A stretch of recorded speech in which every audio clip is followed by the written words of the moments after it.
যুদ্ধাহত এই সকল মুমূর্ষু ছাত্রদের পাশে সবাইকে এগিয়ে আসার জন্য অনুরোধ করতেছি, যাদের সবার নাম্বার উপরে স্ক্রিনে দেয়া আছে। প্রথমেই রাফি, জালকাঠি নলসিটির ছেলে, 2 হাতেই ঢাকাতে গুলিবিদ্ধ হয়েছেন, বরিশালে ভর্তি আছেন। এরপরে কামাল হোসেন, ভোলা সদর গ্যাঞ্জামে পেটে গুলি লেগেছে, বরিশালে ভর্তি আছে। মাইনুদ্দিন, ভোলা সদর গ্যাঞ্জামে বুকের বাম পাশে গুলিবিদ্ধ অবস্থায় বরিশালে ভর্তি আছে। মেহেদি হাসান, মাদারীপুরের সন্তান, ঢাকায় বাম উরুতে গুলিবিদ্ধ অবস্থায় বরিশালে ভর্তি আছেন।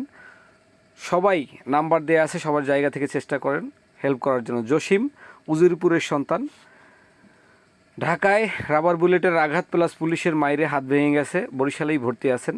হাসিব মোল্লা, বাখেরগঞ্জের সন্তান, ঢাকায় গ্যাঞ্জামে ডান হাতে গুলিবিদ্ধ অবস্থায় বরিশালে ভর্তি আছেন।